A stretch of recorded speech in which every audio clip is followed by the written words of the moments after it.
What's going on, everybody? Welcome to At the Dish, our brand new baseball Hello, podcast. hello.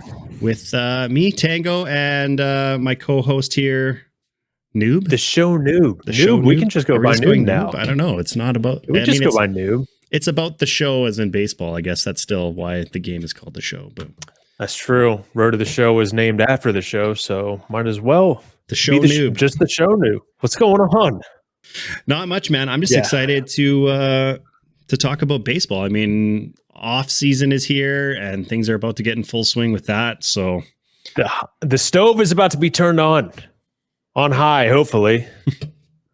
All the way on high. Yeah, our debut episode. This is solid. Yeah, I like episode it. one. Feel good. How about them Rangers, dude? How about them Rangers? The Texas Rangers, the 2023 World Series champions. Did you see that coming?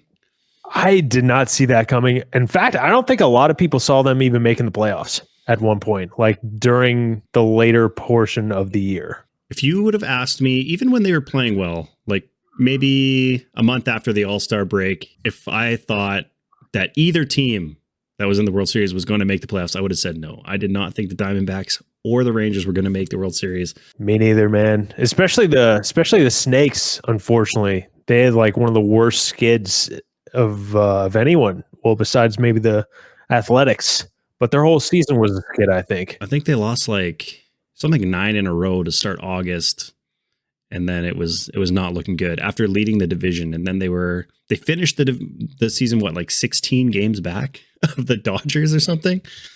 Something crazy like that. Yeah, something. I think maybe 14, but even so, that's still a really, really far behind finish. And for a second there, I had a take at the beginning of the year where it was the Diamondbacks would have a better record than the Dodgers, and for a little bit that was looking really good. But yeah, it didn't last the whole year, unfortunately. That would have been crazy. Like I don't know what it was. Maybe I just like. My faith was really lacking in the Diamondbacks throughout the whole year. I thought they were very much overachieving for most of the year. I think so too.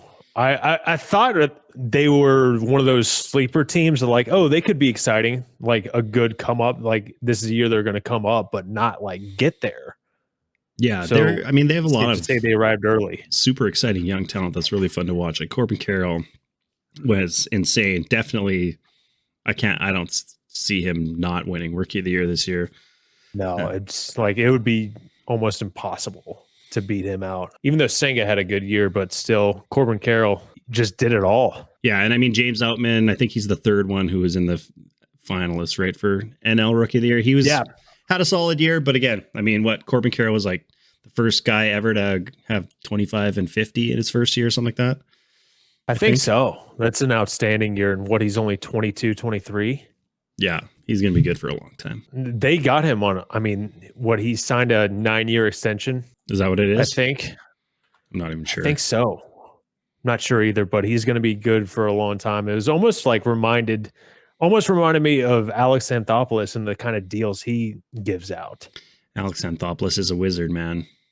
He is a wizard, man. Like, especially after this year, if you look at the production that you got, that the Braves got from Acuna and Albies, and you look at their contracts, you're like, man, how is this even possible? Insane. It's insane. And they both still have 4 or 5 more years on their contracts, probably. I think Ozzy only has a couple, but I think Acuna is there until maybe 2027, possibly. I'm not 100% sure on that one. Yeah, $800 million for 8 years is all $100 million, nothing to scoff at, obviously, but. Yeah, 2027 looks like is the last year of the contract. So 4 more seasons. They need to just extend them for life. I mean, I've seen Freddie and Dansby in other uniforms. I've gotten used to it, but I don't think I could handle Acuna in a different uniform. You know, that's like me and like Vlad Jr. and Bo. Like seeing either one of those guys in another uniform would be crazy. And I mean, I don't know. We'll see what happens because will the Jays ever shell out for both those guys? Who knows? And see what kind of production we get from them this year. But for both of us, which I mean, if you all haven't guessed by now, my favorite team of the Braves, my man Tango's team, are the Blue Jays. Sorry, I can't even talk. The Blue Jays. Yeah, I'm from Canada. it goes without saying, I was born in the 80s. So I was a kid when the Blue Jays won their 2 World Series. So, I mean, I was born with 3 weeks left to go in the 80s, and I got into baseball exactly 1 year after the Braves won the World Series in 95. So it's like I didn't even get to celebrate because I didn't even care. yeah, but you've seen them win some since then. So I think you. Yeah. 21 now. Yeah. Got to experience a lot of success. I'm very, very lucky. Maybe like 3 years of my entire life where they haven't won the division or made the playoffs in some regard. So it's crazy. Yeah, and they had like Pittsburgh, the greatest offense of all time this year, pretty much. I can't believe it, man. I did not think I'd be saying that I like the offense now more than I did back then when they had Chipper, Andrew, Javi Lopez, guys like that, Hall of Famers. It's crazy. I mean, I just can't believe it, how good of a year they had. Like, they surpassed my expectations, and the expectations were pretty high, really high. Yeah, I think the biggest thing was like all the kind of second tier players and the years that they had. Like even a guy like Marcelo Zuna, like we always know he has power in it, regardless of things he's done outside of the game. But like he had like 36 or 30 something home runs this year, wasn't he? Something like that. His OPS was like sub 500 for the first month. Everybody was calling for his head, basically. Yeah, and then I went to a game in Kansas City, the Braves Kansas City Royals, and the crowd was booing him after he had just been terrible for the first 2-3 weeks. Oh, never mind. He had 40 home runs this year. Yeah, they had 3 guys with 40, one guy with 50, and a couple other dudes with 30. I mean, Austin Riley almost hit 40. Yeah, Austin Riley had 37. Ozzie Albies had 33. And then even like, Sean Murphy was on a tear to start the year, but he had 21. Eddie Rosario had 21. Even Orlando Arcia had 17. Like, you didn't see that coming. Not at all. Even with Sean Murphy having just like a horrid second half. There was a point in early September, I want to say, when the Blue Jays did not have a single 20 home run hitter. And I think the Braves at that point had 7. Like Eddie Rosario hit his 20th, I think, before anybody on the Jays did. We finished with Eddie Rosario. We finished with. Did you just say Eddie Rosario? Yeah, hit his 20th before anyone on the Jays did. Yeah, I think so. It was like something like that. The Jays finished with, I think, 3: Vladdy, Springer, and Varsho. Oh man, Bichette got 20. Speaking of Varsho, like, do you want to talk about it? I don't know if we could talk about it if you want. People are talking. Are you thinking what I'm thinking? What I'm about to say about like what happened last offseason? You say it, and then I'll let you know what I think about it. The Varsho trade for Lourdes and Moreno. Is that what you were thinking that I was about to say? Well, that's what a lot of people have been talking about. Yeah. Especially, like, obviously being a Jays fan, I see a lot of Jays discourse on Twitter. I'm going to say this, and this, whatever, call it a hot take. I still don't think it's a bad trade. I don't either. And the thing that kind of threw everybody off in the beginning was that it wasn't a straight up 1-for-1. Like the fact that the Diamondbacks were able to squeeze out another player. And here's the thing about Lourdes Gurriel Jr. He's always like had potential to be a really good hitter. And we saw it a little bit this year. He started the year off super hot and then kind of disappeared. But he played almost the whole year last year, and the dude had 5 home runs all last year. 5. Like, so, and this was the last year of his contract. So, expiring deal. We probably weren't going to extend him. So I'm like, well, you know what? We throw him in that deal. If that's what gets us Varsho, like, fine. Varsho's a great player. Varsho is a great player. And he's great defensively. What was his WAR this year? It was like, it had to be around 3. 3.9. Let's see. On Baseball Reference. That's a very good year. And that's without having an OPS above 700. So if he has an OPS around like 750 next year, an OPS plus maybe over 100, and he plays the same level of defense, you're looking at a potential like 5-6 WAR player. And that's a hell of a good player. Like, he still had 20 homers. his average wasn't there, his power wasn't there, but nobody on the Jays, no, there was no power on that team at all this year. So like, I can't really, I don't know if I really blame him for that. Like, you know, he came off a 27 home run year, which means, you know, the potential's there. He's still pretty young. Like he's 26, 27. And then, yeah, obviously Very young. Defensively, like he got robbed of a Gold Glove because he played too much in center field. That's so. Speaking of Gold Gloves, man, that award is just horrendous. Eddie Rosario was a finalist. Yeah, it is what it is. But yeah, like Varsho not winning one feels like a travesty because he led all of baseball in defensive runs saved. Like not just the American League, not just all of baseball.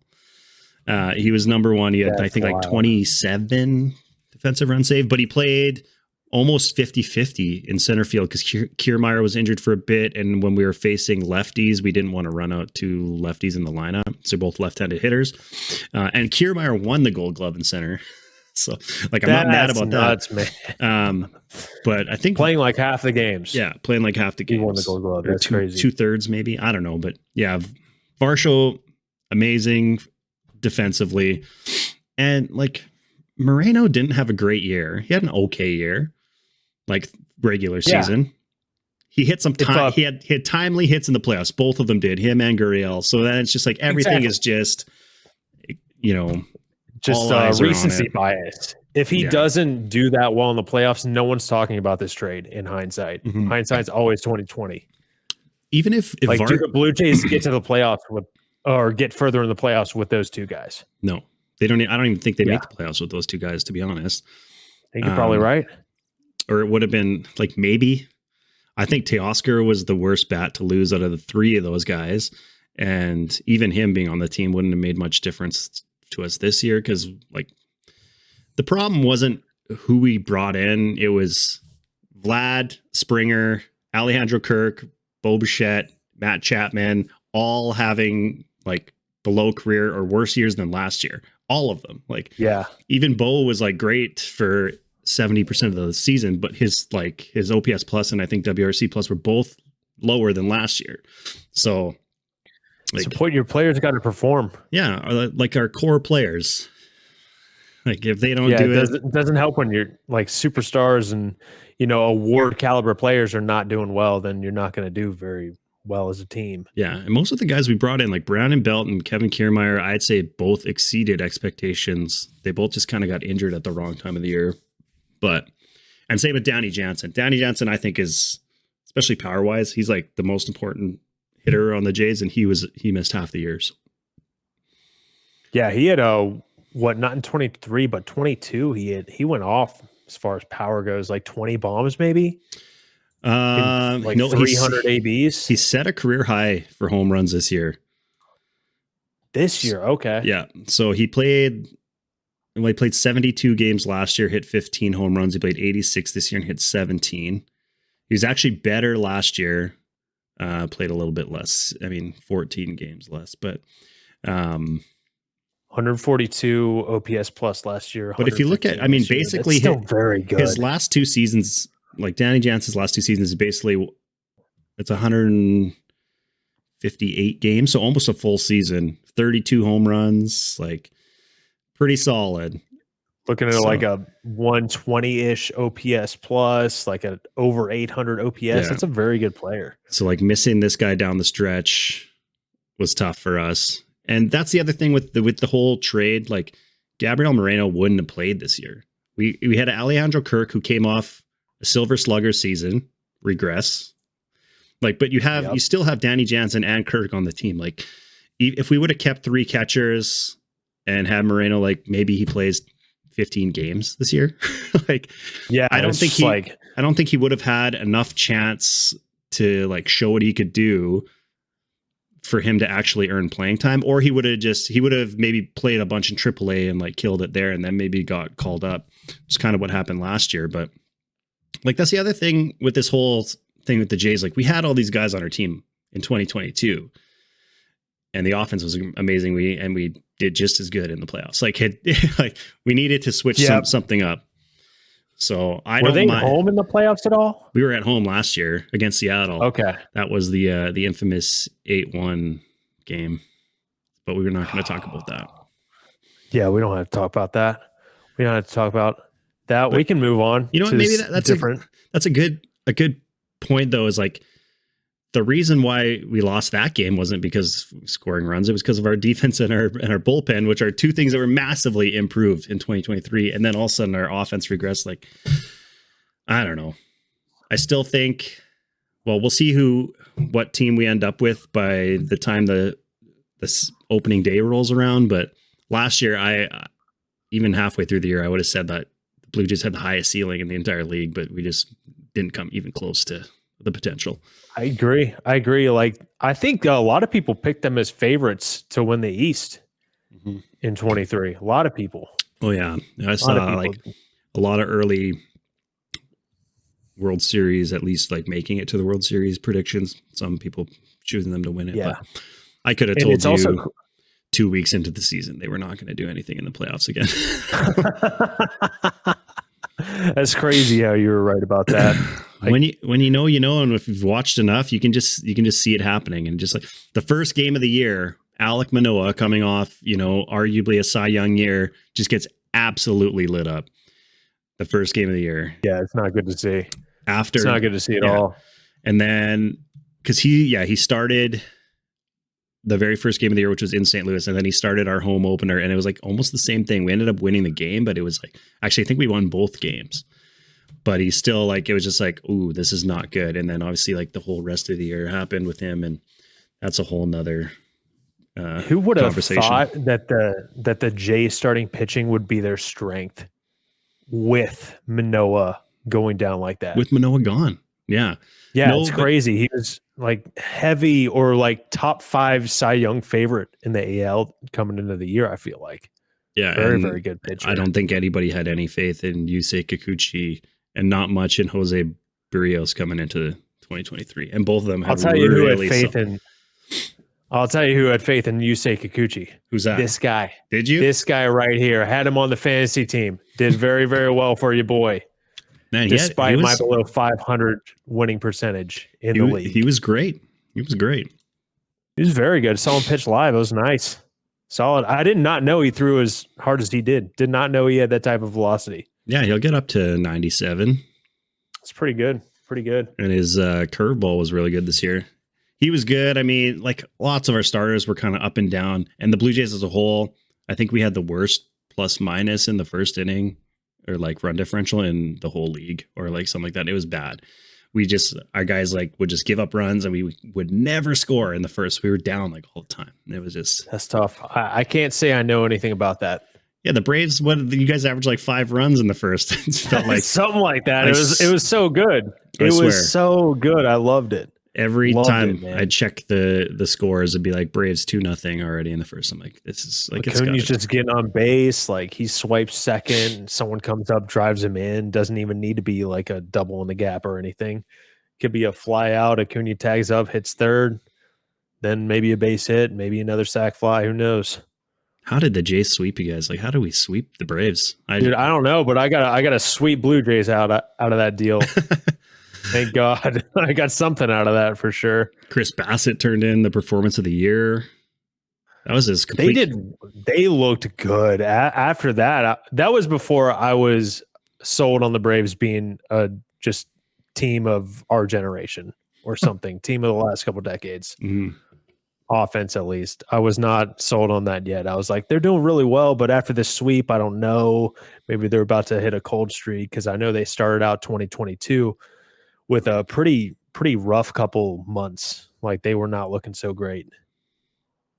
So I figured you finish last year? Maybe that again. They 101 wins, the division, I think. Right? Won the division. That was one of the most exciting runs down the stretch I've ever seen. Wasn't it the last season or series of the season was against the Mets for the division? Was that what it came down to? Second to last series against the Mets, and they had to take 2 at least to have a shot, and they swept them. And then all they had to do was win one against the Marlins. And they barely won one. They barely won a game. And after that, I was like, oh, no, they might not be looking so hot for the playoffs. And I was right. I was exactly right. And that's the same story this year. They were not looking so hot in the playoffs. And I don't know what it was. A lot of people are saying it's because of the long break in between the end of the season and having the bye, like having 5-6 days off took the timing out, even though they had simulated games, which is, simulated games are great, I think, but it's still not replicating the playoffs, not replicating that crowd. There's not the same amount of like adrenaline going because you go out there, I'm not a professional athlete by any means, but I'm assuming like you don't have that same adrenaline going out there facing a dude who you just had lunch with yesterday. Right. So what do you think about that? Like, what do you think about this whole, everybody talking about, oh, they need to change the playoff format, this and that. What are your thoughts on that? I think that there is very, very a lot of truth with getting the timing, like getting your timing thrown off by having 6 days off. I've seen a lot of players come out on Twitter. I think Brent Rooker might have been vocal about it on Twitter. I know Dallas Braden has said a couple things on Twitter about it as well, about it does affect your timing, but at the same time, like they're professionals. You're professionals. You got to know how to maybe offset that. And I don't think we have enough of a sample size that it hurts right now. If you were to say, I think someone was keeping a tally of like home or bye week teams in their record in the DS, and it was pretty bad. Well, if you look at this year, bad. It was awful because the Dodgers got swept, the Orioles got swept, Braves won one game. They won one game, and I think, Houston won their series, but so if you look at those other three teams, that's they're 1-9. It's pretty bad.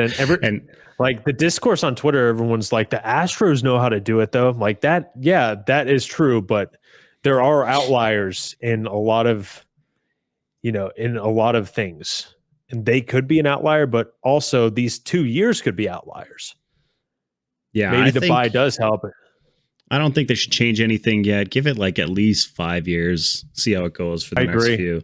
I'll say this: the Blue Jays not having a break didn't help them either. So it could be a case of like, damned if you do, damned if you don't. Like if the Braves went out there and they won the series, people would be like, oh yeah, the break helped. Absolutely, the break helped. Yeah, and then the opposite happened, so that the break didn't help. But maybe we shouldn't even be talking about the 5 days, 6 days off in general, and just I don't know. They're going to have to prepare a different way. They tried something new this year. It didn't work. Hopefully they get to the playoffs next year and they get the opportunity to try something else. Third time's a charm. But again, I think they had a long break before the playoffs in 21 as well. And they ended up winning the World Series. So I don't know. Who knows right now? Who knows? It's tough to say. I just I don't know. I don't know if I buy it. Like I'm not a professional athlete by any means either. Yeah. I don't know. I think that's the thing about like baseball. Like I think after playing 162 games, I just can't see like having 4 or 5 days off being a bad thing for a team. Yeah. Like absolutely. Maybe it's more of a mental thing than a physical thing of like just being able to not lose focus or something, but that's possible. And maybe we should be looking at these teams' records in the first like 5-6 games after the All-Star break too, because that is also quite a bit of a break, 4 days at least, I think. So maybe we could look at these teams' records then as well, although they're probably going to be playing worse teams, some of them at least. But also, good streamer friend of mine, Crawdaddy Place, he said something that made a lot of sense on Twitter, that basketball, all their rounds are 7-game series, and they play 81 games in a year. Baseball has 162 games in a season, yet their DS is only 5 games. It's like, that doesn't make any sense. Yeah. So if I were to change anything as of right now, I would make the DS go 7 games, and that's the only thing I would do. I like that too. I think the DS for sure should be 7. I almost think the wild card should go back to 1 game. I wouldn't be upset about that, especially with how things went this year. Like if you just went, 1 game for the wild card series and then 7 games for the rest, I think that's a little bit better. It wouldn't give you that much of a break. Everybody, you'd have 2 days off instead of 5 or whatever. But you know what? I also think it's just, solid. As the cliche goes, that's just baseball. Like that's why baseball fans are fans of the game, is because I feel like more than any other sport, you never really know who's going to win. Like maybe back in the 90s, it was like the Yankees and Braves won like everything, it felt like. But yeah. But now, and I mean, obviously Houston's done really well over the last decade. But, if you look at like basketball, hockey, football, most of those sports, like the top seeds in most of those sports usually go pretty far in the playoffs. It's really rare that, that in the NHL or NBA, especially the NBA, that a number 8 seed knocks out a number 1 seed. Like it's rare. Absolutely. Yeah. Whereas like baseball, I think the parity is a lot closer. Like the teams are a lot closer as far as talent wise. And like it's just different because it's, baseball player wise and team wise, like slumps just can kill you. Like if you so random, your bats go cold for 3 days, or your best pitcher has an off day, and then all of a sudden you're down a game, whatever, right? Eddie Rosario looked like Babe Ruth in the NLCS in 21 against the Dodgers. He looked like Babe Ruth. It's just so random. Like Scooter Gennett has a 4 home run game under his belt. Scooter Gennett. That is how random baseball can be. Mm-hmm. That's why they play so many games. On a game-to-game basis, anything can happen. Like I think like Philip Humber or something threw a perfect game. Yep. Yeah. And like, was he even in the majors at the end of that year? I don't think he was. Probably like that's not. how ridiculously random things are. Yeah, you don't see somebody like, a team loses, like, let's say, like Steph Curry got injured. Like, the Golden State Warriors are pretty much done, right? Like, baseball, even like the year the Braves won, Acuna was not a part of that team. Yeah, that's crazy. When did he, nuts. Like, he barely played at all that year, right? He played half the year, and he was on an MVP track. Like, a lot of people say... I forgot like what the argument was, but like they're saying he didn't help them get to the World Series or win the World Series. Like if Acuna is not there for the first half of the year, they do not even make the playoffs. He was that big of a contributor the first half of the year. He played he had 24 home runs in basically half a season, 82 games. Yeah, it's like almost exactly. He was on pace for a 40-40 year. On pace for a 40-40 year, basically. Crazy. And look what he did this year. Crazy, right? man. 40-70. Yeah, insane, man. That's how random things are. And like, speaking of random things are, like, what were our expectations for the playoffs? Like this year, I feel like everyone's hypothetical bracket was busted in the first round. Like who had the Snakes? Who had the D-backs sweeping the Dodgers? Yeah, nobody. Like the wild card round, I think most of those series were like almost could have gone either way. And then after that, like, yeah, I mean, like for Baltimore to not even win a game, the Dodgers didn't even win a game. That's crazy. Like you just think, that's like crazy, if you look at the Jays, Rays, Orioles, and Dodgers, none of them won a single playoff game. So nuts, man. It is so nuts. All the talk all year about how good the American League East was, and they went 0-7. That's wild. That is very, very wild. Cannot believe that. And I'd almost say the least surprising to me actually was the Orioles. Like their pitching is just wasn't there all year. They're really young, so that team was not built to make a playoff run. A couple games, like I think in game 2 they put up 8 runs. It was just Grayson Rodriguez had a really rough start.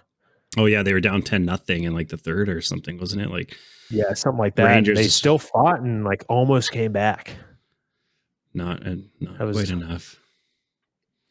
Not enough, unfortunately. They're going to be there a long time though, regardless of their GM saying they're not going to spend money. They don't really need to right now, though. Like, well, when's is Felix Bautista gone all next year? Yeah, I think he just had Tommy John. That can be like a pretty good big blow to their bullpen. Their pitching's already kind of mediocre. Like he was Yeah, amazing they this still year. have Cano. Cano's really good. I imagine Yeah. he'll do a good job and step in as closer. Like do a pretty solid job. You would think. Yeah, likely miss the entire 2024 season. That's unfortunate. You hate to see that with anyone. It came at like one of the worst times too. Oh, right at the end Like of the 2 year. weeks Yeah. before the playoffs or something. Crazy. Yeah. Crazy. And I thought, speaking of unpredictability, I mean, the D-backs going to Philly games 6 and 7 and winning both of those games, I thought it was impossible. Yeah, I thought they were dead after game 5. Like, I'm like, all right, Phillies are just going to roll over them in 6, and that's that. But they did. Phillies looked like the team of destiny for a little bit. What? Like, I can't even imagine what it would feel like to cheer for. Actually, I can, because I cheered for the 2015 Blue Jays, which was like a team like that. They scored a ton of runs. They were really fun to watch. They had arguably like the most exciting home run in the playoffs, and like, well, in my opinion, the most exciting home run in the playoffs in the last 10 years. I think that might be the home run of the single most important home run of like the 21st century. It was insane. Like watching, I watched that clip more than any other clip. Do you ever watch like that entire inning and what happened? Like, are you familiar with like the whole 7th inning? A little bit. I know the Rougned Odor, him missing that little pop fly, them having a couple errors. I think I'm too impatient to watch the whole inning because I'm there for the Jose Bautista bat flip. I'm just too impatient. Everything leading up to it is more what makes it. It just makes it even better. And watching it all play out live, it was like I've never had so many emotions watching a sporting event.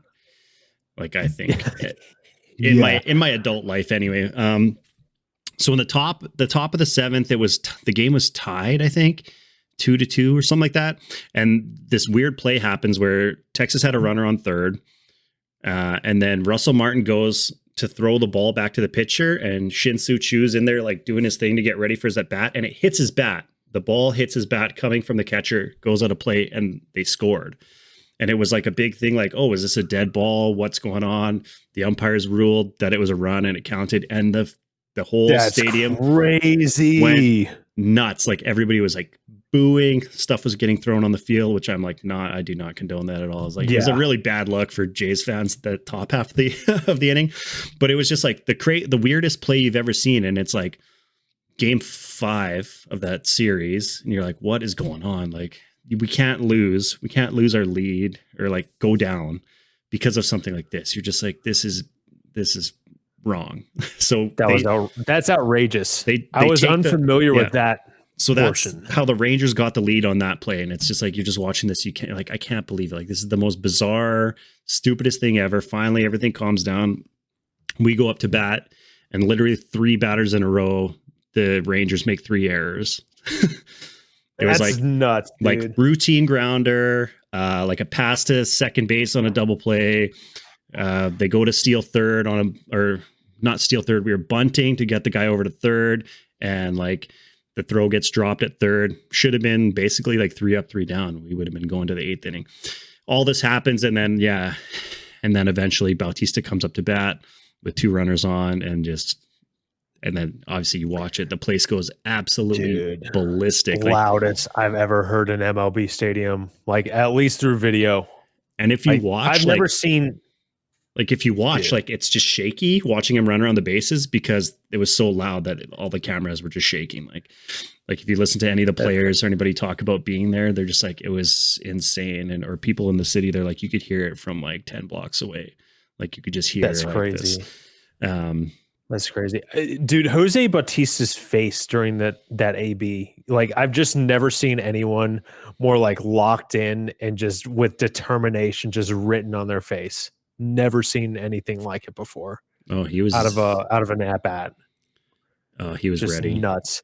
And it's still like It was great. I have a friend. So I was at my friend's house. We were watching it. I was watching it with a couple buddies, and I have a friend who's not really a sports fan. He was just there because we were hanging out, and he literally, like, in the middle of this inning, before Bautista came up to bat, or he was like just about to, he's like, "I gotta go," and he just got up and like left, and we're like, "What are you doing? How can you leave right now? Like, this is like." And he just a non-sports fan. Shout out to all the non-sports fans out there. Imagine.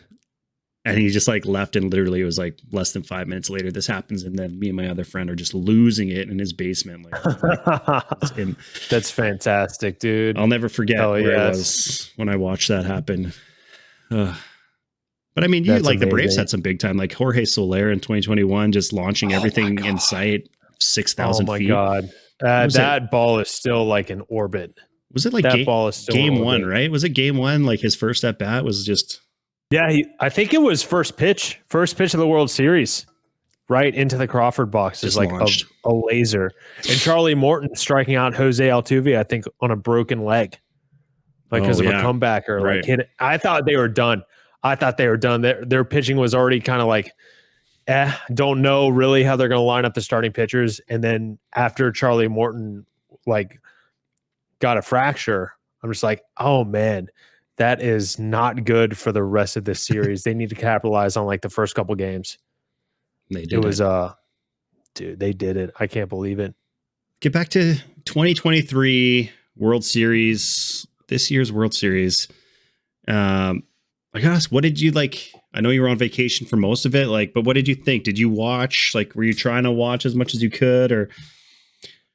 I was just trying to like keep up with it on Twitter as much as I could, or. You know, maybe taking a peek at the box scores, who did what, like how the games went, if they were close or not. And like game one did not disappoint.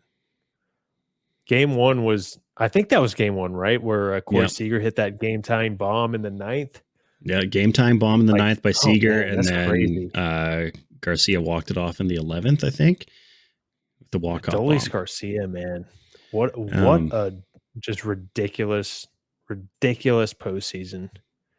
That dude just beast it out. Like when he like watching, like looking back and watching some of his home runs this year, is just like, oh man, the dude just crushes baseballs and just knows it and just says like, I don't care. Like, dude, I love it. I love it so much.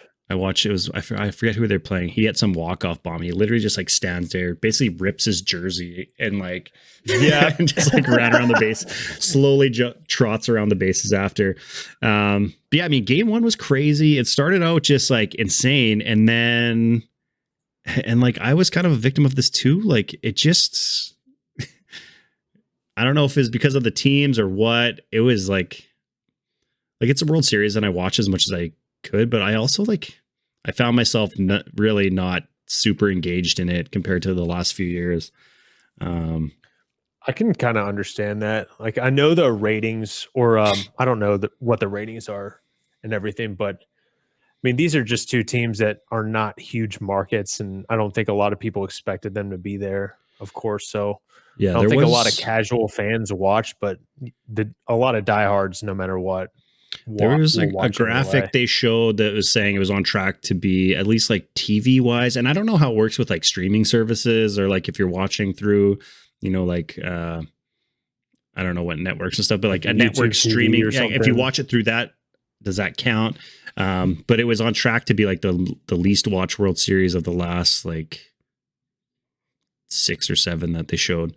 Yeah, I don't know. Sense. Like there's not like, especially like pitching, maybe like starting pitching wise, they don't really have the big flashy names. Like Zach Gallen's a great pitcher, but he doesn't have that like that X factor or that popularity of a name like a guy like Clayton Kershaw has. Despite, you know, Clayton Kershaw, his postseason experience is not very good, or he's known for being bad in the playoffs. But a guy with that name that's going to draw a lot of people watching, like that's a storyline in itself. His playoff experience, can he overcome that? Yeah. But Zach Gallen doesn't really have that. Jordan Montgomery doesn't really have that. I think the guy that has that the most is probably Eovaldi. And I guess Max Scherzer has that a little bit. Like that storyline. Is he going to come back and pitch effectively after he was shelved for the last couple weeks of the season and the DS? Yeah. But Scherzer probably would be, I think, as far as this mainstream, definitely the top. Like Evaldi's, I would say the best pitcher, like this year maybe was the best in the playoffs anyway. yeah, Out of probably everybody. But I mean, like game 4, I think for both teams was like a bullpen game. It's like, okay. Just seems weird. yeah. Having bullpen games in the World Series just seems like a weird thing. And I know it's kind of the new age of baseball, but yeah, I don't know what it was. It's wild because you think a team's got like 5-man rotations, yet you only have 2 for the World Series of 3. It's such a weird concept. I mean, but you're right. It is kind of the new wave. 10 years ago, we probably don't see that. It'd be extremely, extremely rare. It'd be a whole storyline in itself 10 years ago, I think. Oh, yeah. 10 years ago, you'd be like getting all your pitchers to go 8 innings. Yeah, right. What was the longest any starter went in this series? Ooh, that's a good question. I don't even know. I'm like, what, into the 6th?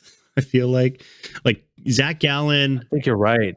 Had a no-hitter in the last game. He was like no-hitting them through 6 innings and then came back out for the 7th, and then it was like 4 straight hits. Game over.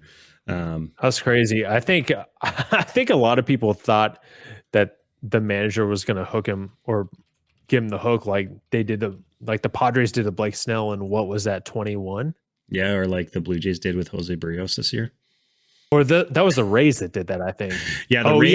Yeah, Jose Barrios. That's crazy. Game he 2 was dealing, and it was like the 4th inning, and like I think we all had an idea like, oh, Kikuchi's going to come in at some point because they want to get the lefties out of the lineup and blah blah blah. But yeah, it was like 0-0 game at the time, and then instantly, of course, in true 2023 Blue Jays fashion, instantly we give up 2 runs, and then of course our offense sucks so much that we can't score. That's crazy. That and like the base running. Oh, just don't even get me started on that. Sorry, man. They go into this. We're not talking about that. We're talking about the World Series. We're talking about the World Series. We're talking about the World Series. We'll talk about the Blue Jays next time. We can. Yeah, we can. But yeah, I just felt with the World Series, I don't know if it was because of the teams or what, or maybe like is baseball season, is 162 game season like too long that by the time it's, the end of October, November rolling around, you're like, do I still want to be watching baseball? Like, is it too long? Does that play a factor in it? Or is it just like, if it was, because you got to think like if the Dodgers are in there, the Braves, the Yankees, like it's going to get views. Like, I mean, obviously the Yankees haven't been there in a long time. Absolutely. I think the baseball diehard in me just wants like an endless regular season, just endless baseball year round. And I guess I could have that if I watch like the Venezuelan leagues or like the Mexican leagues and the KBO and stuff like that. But I get it. Like I was kind of uninterested, or at least more uninterested this year than I was the previous years. And I just think I wanted to see the Phillies in there. I wanted to see like Bryce Harper have a moment or just like have another shot at a ring. Yeah. Because he's just like a player of our generation, basically one of the best on a Hall of Fame track. And I want him to have a ring. And not to say that there weren't storylines involved with the Rangers or the D-backs. Like Evan Longoria is there again, the first time he's playing in the World Series for 15 years, I think. So that was a cool storyline. I just don't know if MLB does a great job marketing storylines like that.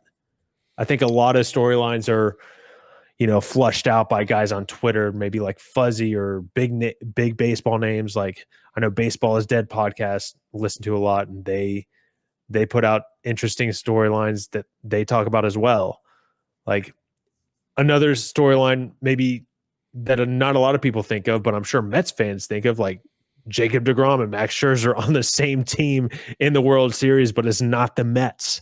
Who would have said that at the beginning of the year. Yeah, it might have been better if both of them, like if Jacob deGrom was healthy and playing. Yeah, that is also true. That is a good point. You got to as think well. like for the casual, like even myself, like I watch a lot of baseball and like I almost forget that he's on that team, right? Because like same when you're not pitching, like if you had Jacob deGrom starting game one of the World Series, like yeah, more that's exciting. going to draw some names or draw some ratings. I feel like. Yeah, I don't know. I also think like the Diamondbacks being there, I feel like the Texas Rangers aren't like necessarily like they're a great team. Obviously, we saw what they did this year, but they're not like I don't know, like a big enough team that people would really rally for the Diamondbacks to like overcome them. You know what I mean?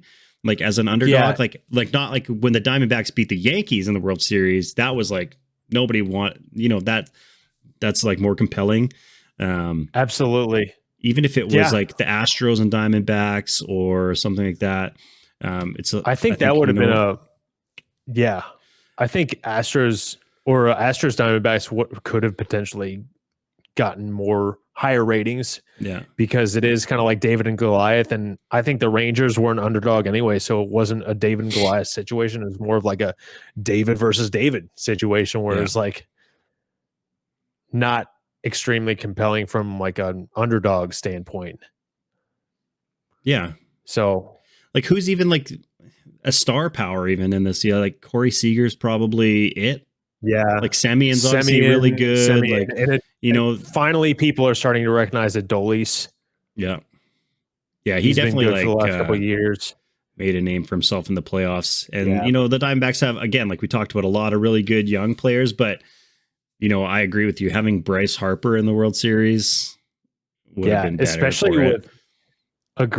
Especially with after like the Bryce Harper, Orlando Arcia kind of like smack talk sort of scenario in the NLDS with like, you know what I'm talking about, where it's like such a pedestrian thing, but still it derived a very good storyline and a good phrase that the Phillies fans got to use for a while. Like, attaboy Harper. It'll be fun to watch those two teams go at it next year. It really will be. It will be a really fun time. And just the Diamondbacks have a bunch of good players. Like Christian Walker's very good. Ketel Marte, Corbin Carroll, like we talked about. But none of them have that like star power name that Bryce Harper does, really. I think Corbin Carroll will get there eventually. But same thing with their starting pitcher, like Zach Gallen is great, but Merrill Kelly, that doesn't like strike fear into like if I'm a Braves fan, if they go up against Merrill Kelly, I'm not like shaking. I'm like, all right, they can put a 4 spot up on Merrill Kelly in 5 innings, no problem, right? Yeah, it needed, I don't know, it just needed something a little bit more. And maybe that's, the fault of Major League Baseball for not properly sort of marketing themselves and their sport and what's going on. I do think it's a bad thing when it kind of ends up overlapping with the start of the NBA season. Yes. Start of like college football is going, the NFL is going at the same time. That does make a lot of sense, like why the ratings are low. It's just kind of, I don't know if there's any way around that. Right. Like NBA started like 3 days before the World Series. And like, getting a lot of, there's a lot of, I don't know how much of an NBA fan you are, how much you follow, but there's a lot, there's a lot that happened in the off season. Some guys like switching teams and this and that. And I mean, NBA is very popular. Yeah. I know, right? It's sad that baseball isn't more popular. Obviously we wish it was, but yeah, definitely. I mean, I think it's getting there. I know the attendance was up across the board, basically, as far as like going to games. So that's great to see. And I mean, a lot of baseball fans are fans of multiple sports. Can't blame them. I'm not particularly a fan of any other sport, so it's not like I'm turning it off to go watch the NFL. I'm turning it off just because I want to do something else. and I didn't really turn it off because I was on vacation, but still, like, I think a lot of people who are not Diamondbacks or Rangers fans are turning the game off to, go watch college football, Yeah. go watch the NBA, Yeah, watch the NFL. I wasn't really watching like any that. other sports, but I feel like after kind of like game 2, game 3, I don't know. It just wasn't doing anything for me. I wasn't getting excited really about it. I think the blowout in game 2 kind of hurt that as well. Yeah, well, even like 9-1, even if there were too many. Yeah. There were too many blowouts in this World Series because it was 9-1, and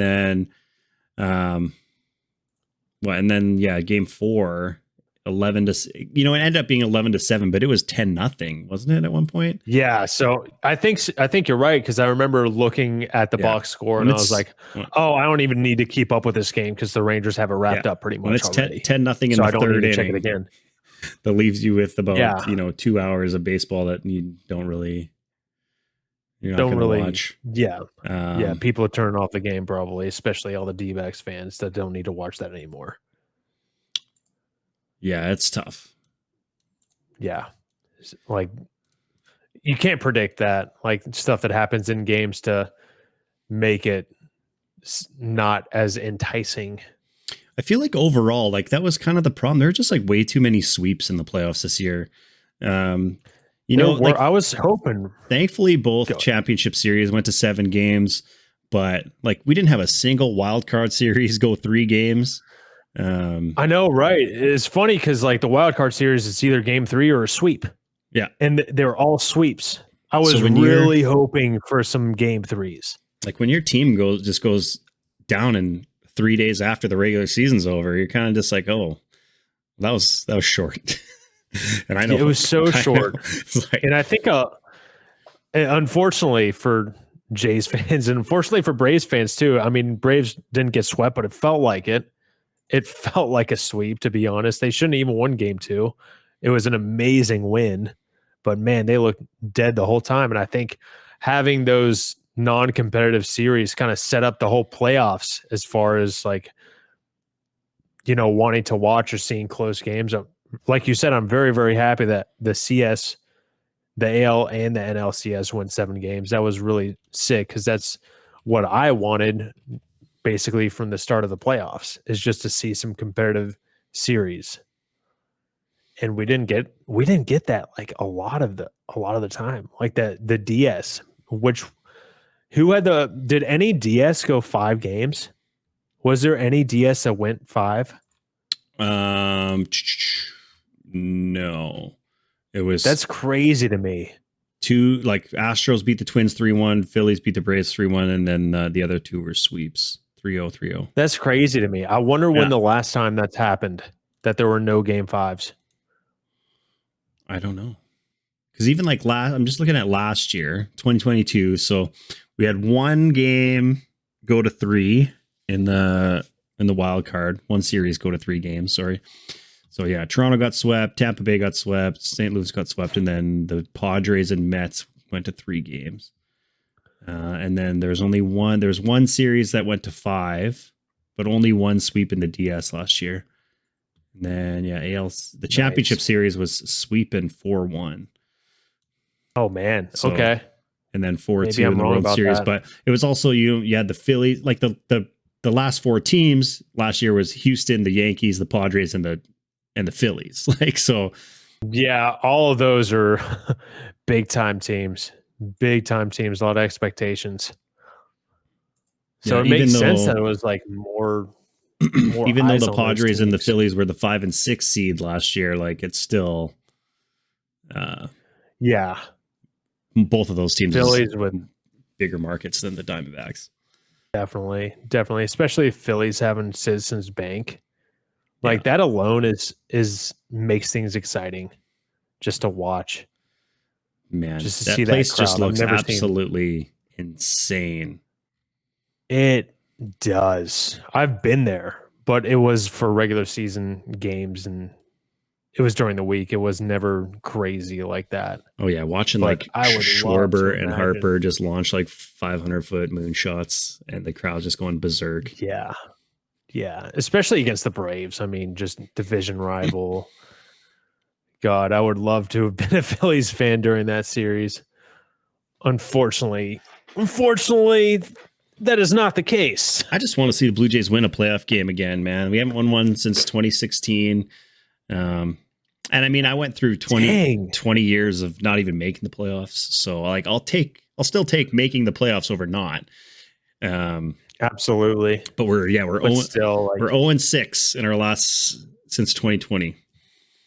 You're like a third of the way to becoming the Twins. Brutal, man. Who it is brutal. Sorry, I went there. The Blue Jays' last 6 playoff games. We have the game where we were up 8-1 in 2022 and lost 10-9. That's crazy to me, man. And then in the other 5 games, I think we've scored a combined like 6 runs in 5 games. Like, just can't That's score. tough to watch, man. Yeah. I was rooting for the Jays watching those last 2 games, and that was awful. It was so bad, so demoralizing, man. It was. Oh my God. It painted the perfect picture of what our whole season was, because it was get guys on base and just never being able to cash runs in, makes some sort of stupid mistake on the bases, pitch well, play good defense, but like we just no clutch hitting when it really mattered.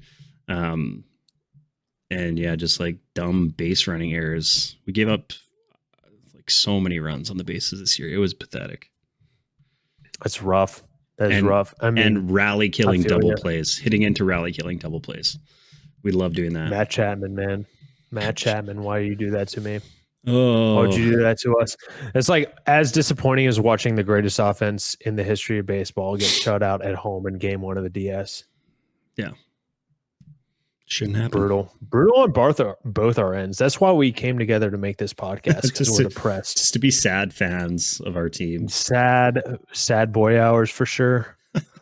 Sad boy hours for sure. There's always 24, dude. There's always 24. We got a lot of room for improvement on the Blue Jays roster. I don't even like the pitching staff. I don't even think it really needs to be touched. We picked up the 2-year option for Chad Green, which I'm happy about. So we got Chad Green for the next 2 seasons. I mean, our starting. Oh, go ahead. Sorry. No, speaking of 24. Get used to that, fam. It's going to happen all the time. I don't know when to shut my mouth. It's episode 1. We're working on it. Sure. Speaking of 24, continue, sir. Who's a free agent you'd like to see the Jays pick up? Besides the number 1 free agent that everybody wants, and Shohei. Besides that guy. Yep. Besides Kenta Maeda, who's the other guy you want? Besides Kenta Maeda, probably. I would say it's both of these guys are really up there with Cody Bellinger or Jorge Soler. What would you do if the Blue Jays signed Joey Votto for like a 1-year deal? Just to be a guy in the clubhouse, just to like mentor Vlad. It depends. You know, he has that high on base percentage. He could pass on some knowledge to Vlad. Like, I do think there is value to a guy like that for sure, but it all depends who else we bring in, because like if Joey Votto's the only free agent add, this team is probably going to do worse than we did last year. Which is not an exciting outlook. Not exciting whatsoever. It's would tough. It be even less painful? Yeah. Well, I mean, if the expectations are low, then whatever. It's less hard being disappointed, or like less chance of being disappointed when you're kind of expecting to be disappointed. Yeah. Whereas this year, we're all excited. Blue Jays fans at the beginning, before the season started, were like, yes, we are. We're going to do well. We're looking good. I was excited to watch the Blue Jays this year. I'm excited to watch them in 24 as well, because I still think they're a good team.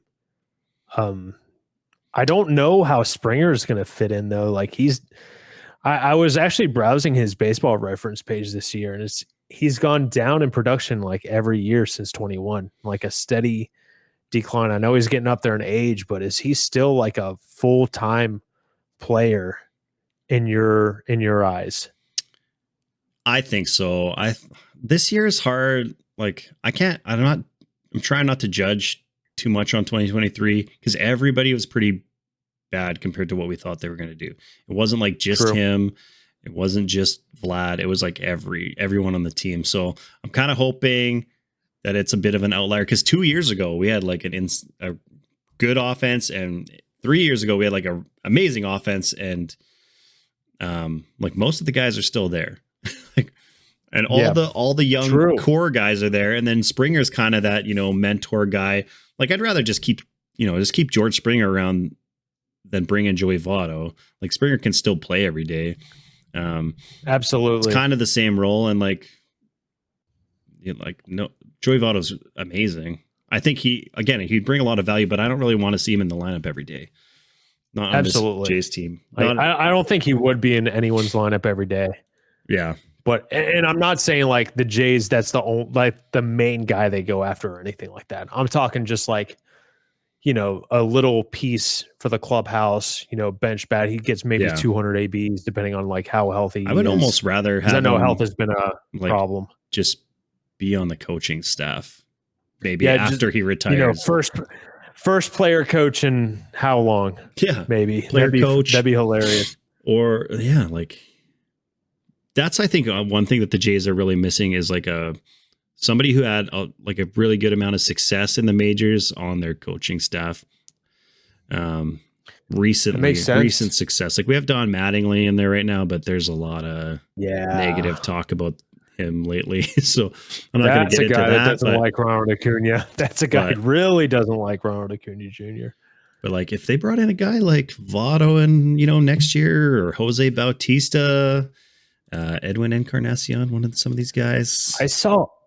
Speaking of Cody Bellinger, and I think he would make an amazing fit in Toronto.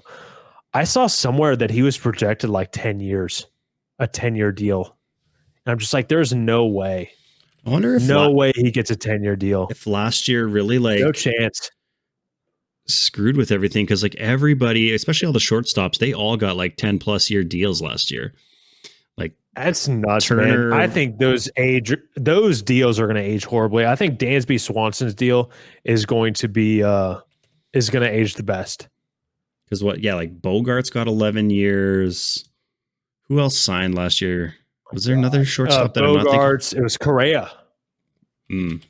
I think. What did Carlos Correa get? Correa and he was Turner.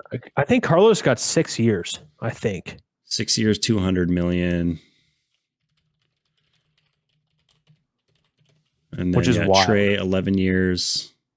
11 years for Bogarts, 11 years for Trey. Man, Trey turned it around too. That contract was looking horrible for the first 3 months of it.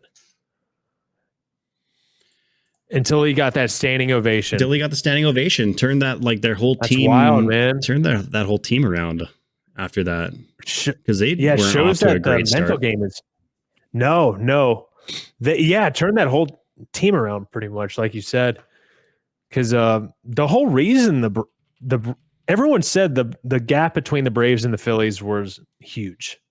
But if you look at it a little closer, the Phillies were kind of like right on pace with them for the last 3 months in some degree. The Braves got off to a tremendous start while the Phillies did not get off to a great start.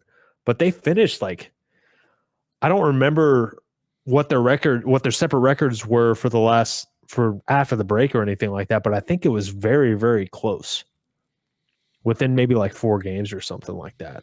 The Braves were 44-29, and the Phillies were 42-31 in the second half. Okay, so very, very close. Very close. That and a guy on the Philly, Ranger Suarez, probably the most, the biggest surprise maybe of a pitcher in the playoffs to me. He shoved. He did very, very well. Yeah, you kind of that is another thing with baseball players. You need those surprise guys to come in, like you said, like Rosario in 21. Suarez this year. Obviously, you need your big guys to perform. Your Acuñas, your Harpers, and stuff like that. But That's the thing with baseball. You need those unsung heroes to come in and do some damage. Absolutely. I think Dodger fans were talking about how Mookie Betts and Freddie Freeman just did not show up. And those are two guys that you need to show up if you want to advance in the playoffs. Oh, absolutely. Like if your other guys aren't going to step it up. Because I mean, they don't have they have a pretty deep lineup, but it's not deep enough to overcome I don't remember what they went, but it was like 1 for I don't know, 16 in the last 2 games or something combined. Yeah, it's really weird that the Dodgers team this year, I don't especially after they started losing guys at the beginning of the year, some of their pitchers Dustin May went down early, Walker Buehler, I don't even know, barely played this year. You're just okay, they'll whatever. And they still won 100 games. I don't know how this team won 100 games. I have no idea how they do it. No idea how they do it. They're so good with development. Betts and Freeman went combined 1 for 21 in the 3 games. Oh, that is brutal. Brutal. Freddie Freeman, he is I don't know if he did very well in the playoffs in 21, but I remember in 19 he just did not show up. He looked lost at the plate watching those games. It was so frustrating.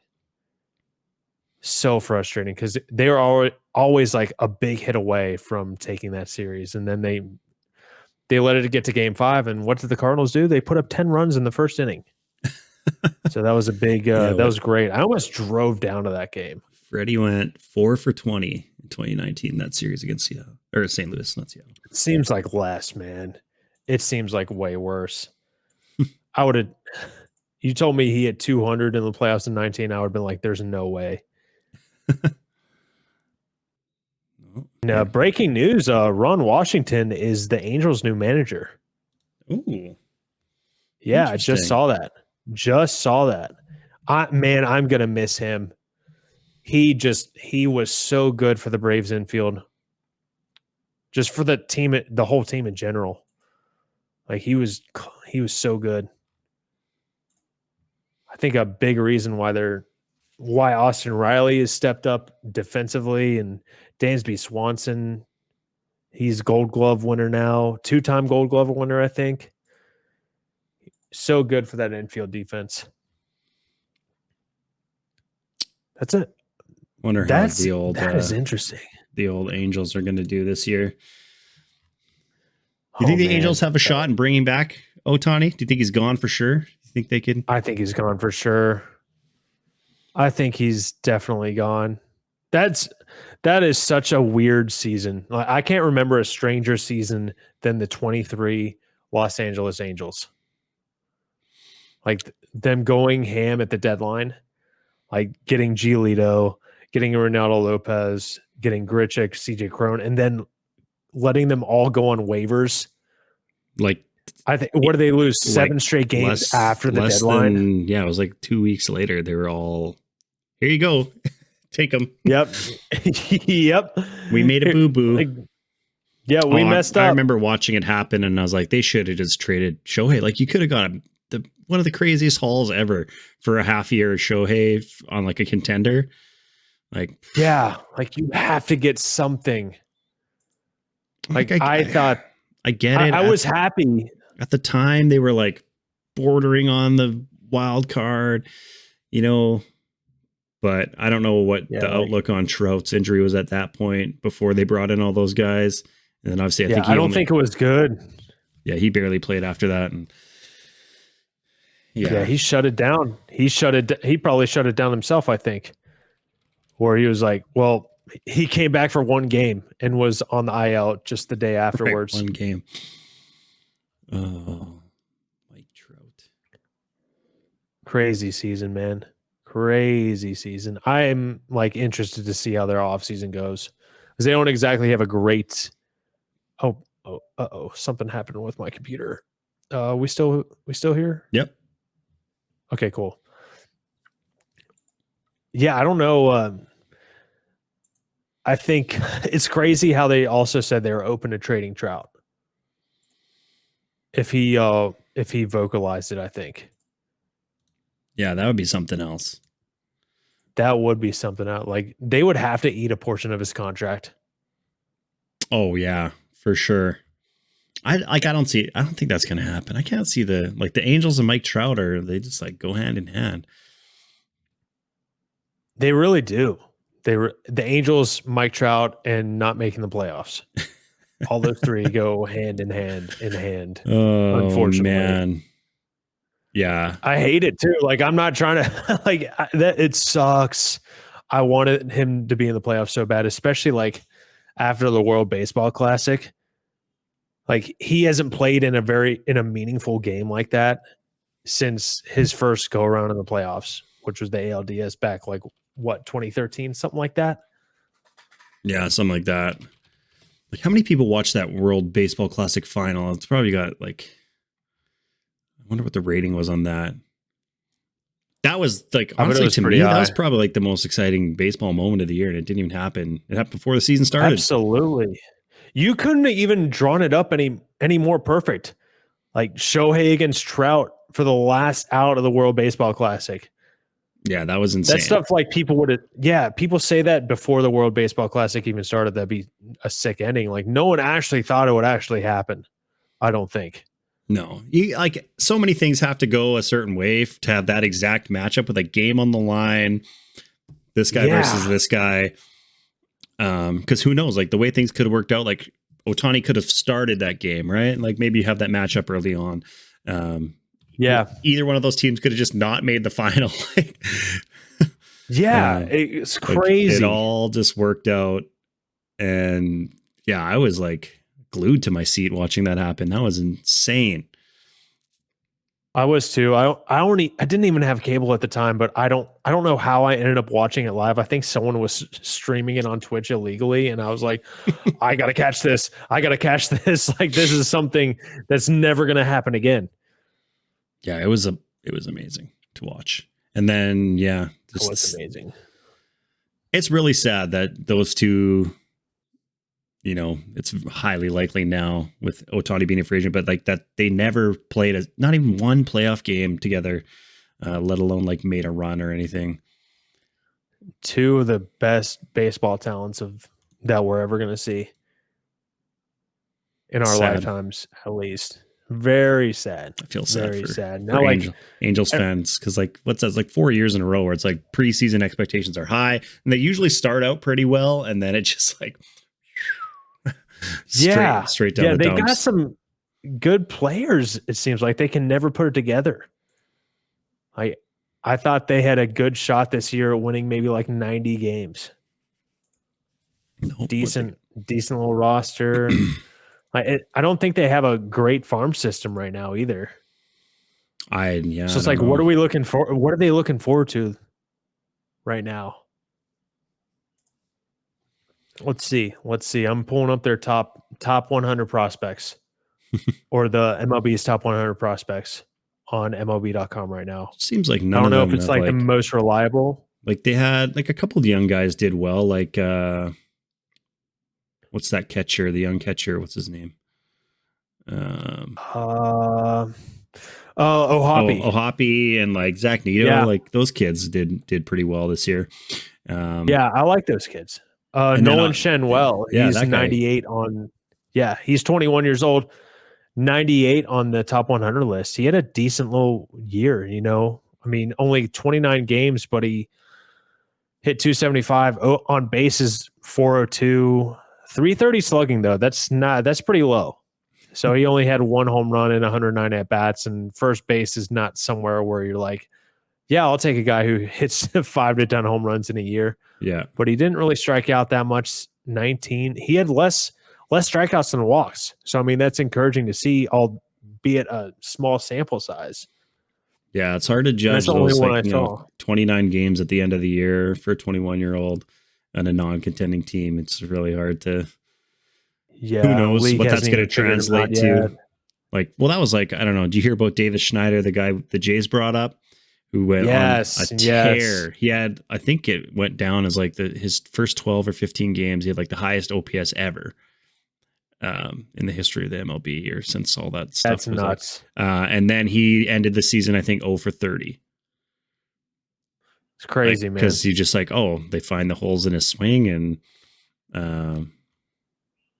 but we'll see. I mean, there's a lot of hype around him, and hopefully next year maybe we'll get a full season of him. Would love to see that. Love to see that. Was he even like a highly touted prospect? No, before coming up. He was a out of nowhere guy who was leading our AAA team in homers.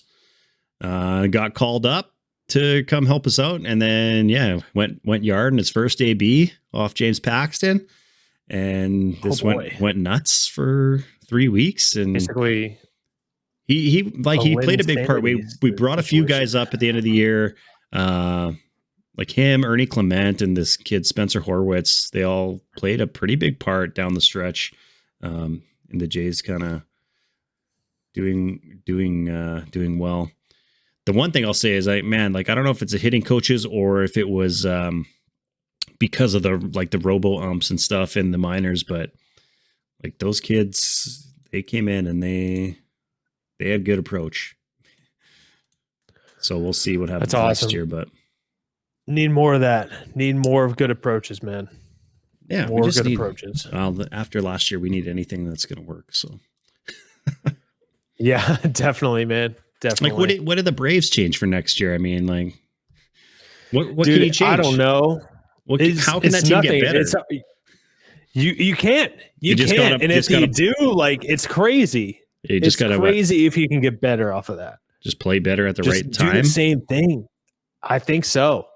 Or maybe they got to win less games to maybe keep that fire going. But it just seemed like they were clicking on all cylinders, like maybe just even going through the motions. Like, they're going to put up runs in the first inning, most likely. Like, how can you build off of a year? If you're Matt Olson or Ronald Acuna or like most of the guys on the lineup, how is that year something you build on? It's like, I can hope to replicate that.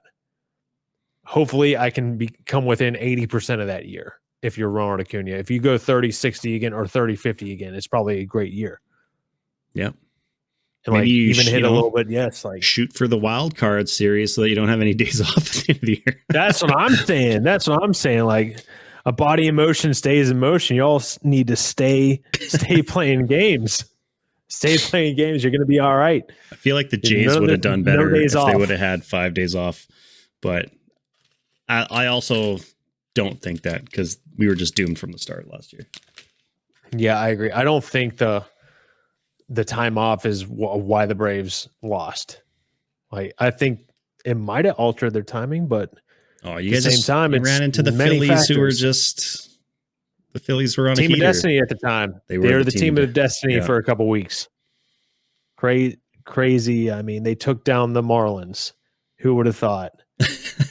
Who would have thought?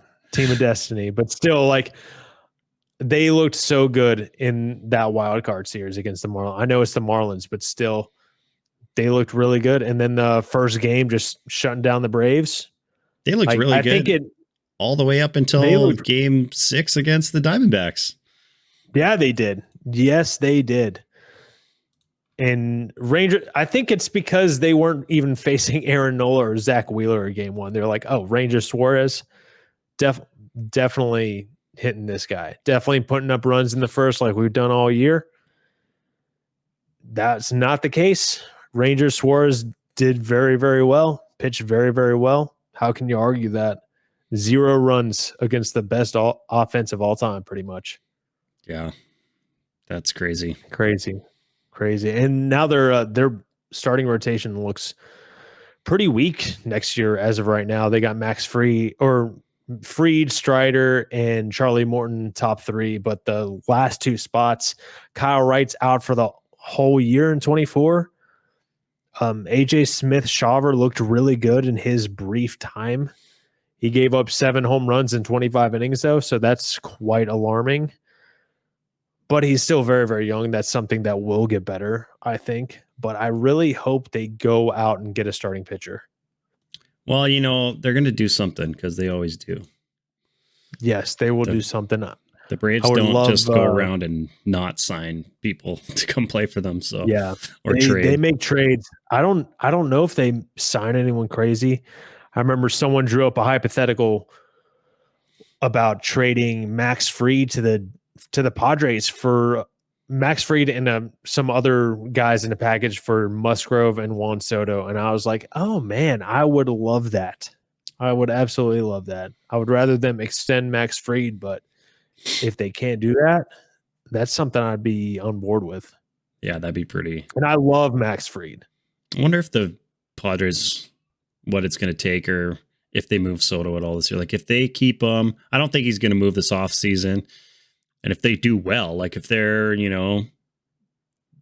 leading the division, second in the division at the trade deadline, do they keep him? Make that push? Yeah, I don't know. Like I feel like you have to. At that point, yeah. You have to at that point. That's why like they might try to trade him this offseason. I think I'm on the team that they trade. I'm on team trading Soto this offseason. Mostly because I want to see chaos. I want to see I want to see the stove on high. Oh yeah, it's way more exciting. I want to see that. So exciting. So exciting. It was exciting last year with all the shortstop free agents. It doesn't seem like a really deep class of free agents. Like it's Ohtani and then just a lot of empty space. Some decent pitching, and then everyone else. Yeah, I mean, and nobody's gonna. I don't think anybody, especially anybody like big, is gonna sign it until the Ohtani ball drops. Like, I don't think anything happens really. You'll get maybe some of those kind of like secondary players, or maybe some relief arms and stuff like that get moved or signed. But maybe like Eddie Rosario signed somewhere off the rip. That one of those secondary signings is going to like determine what the market is. Like, have you seen some of the projections? Because I saw Jordan Montgomery stuff. Yeah, like 6 years, 150 mil or something for Jordan Montgomery. I'm like, I don't know about that. Like, he did very well in his time on the Rangers, but like, I think he's going to get paid. But dude, that's a lot of money for Jordan Montgomery. He's not going to strike a lot of guys out, and like, I don't know if he misses spots. He's having a rough start. Who knows if he's figured it out? Maybe. I mean, if before the season, people were looking at the Jays pitching contracts and they're like, "What are these guys doing? Who's handing out this money to Jose Barrios and all that?" And then at the end of the year, like, "Oh man, these guys are like almost a bargin at the price that they're getting." So a lot of people are saying that about Charlie Morton too. They just the Braves just picked up his option for 20 mil, and they're like, "That is so expensive." But then it's like, Jordan Montgomery is going to get 25, 30. Yeah. And so that becomes a bargain at that point. Like, you're absolutely right. And Morton's still like been decent. Like, he's still a viable starter. Yeah. When he pitches, he's pretty good. He was a little bit wild this year, a little bit ham on the walks, I think, but I don't think it was much worse than last year. Yeah, he's going to be 40 next year. So, but still, I don't even care how old you are. Like, on a 1-year deal, it doesn't even matter. Right. There are no such thing as a bad 1-year deal, or so they say. So as long as it doesn't limit them on spending in free agency, then I'm more than happy having Charlie Morton. Yeah, I don't think it will. The Braves are going to be fine. They'll figure it out. Yeah, they'll be fine. They still. I'm trying to you still have such a good offense. Like, who cares about losing Eddie Rosario? Really? It's basically I don't really care about. Everyone else is back, right? And you'll get, Yep, everyone else is back. They have Orlando Arcia on he's making $3 million a year. There you go. That is nuts. I mean, gave him that extension before the season started, I believe, but still, like, crazy to have an all-star making $3 million a year, or I think it's $2 million actually. That is nuts to me. That's crazy. He's going to be or the amount of bang for your buck right there is crazy. But I'm excited to have our little free agent prediction. Oh, yes. That is going to be Absolutely. great, as well as like talking about who we want most on our teams. Ooh, we'll have to put some thought into Oh it. man, yeah, we will absolutely, And that'll be next absolutely. time. That'll be next time, folks. Next time Yeah, on At the Dish, you'll get Noob and Tango. We'll talk about some free agency predictions and, where we think, some of the big guys will go, where we think some of the smaller guys will go, and who we think that our teams are going to go after. Maybe by then, somebody will assign somewhere. Who knows? It's early still. Baseball Very early. free agency kind of gets dragged out compared to other sports. So you never know. But once the dominoes start falling, I think things will go quickly after that. I agree. It'll be fun to watch, man. It's always fun to speculate. Oh, I'm excited. Me too, man. It's the off season, but we're going to have a lot to talk about, everyone. So appreciate everybody who tuned in. This podcast should be available everywhere, pretty much. YouTube, all the podcast places, Everywhere. Apple, Google, Yep. Spotify. The black market, probably, if you're into that. Yeah, well, you can find it on Laserdisc, 8-track. Absolutely. Vinyl. Yes. Don't forget about vinyl. Absolutely. How could you Cassette tapes. Yeah. All right. It's been great. Great first episode. Thanks for everyone tuning in. All right. Appreciate you all. All right. Peace out. Later.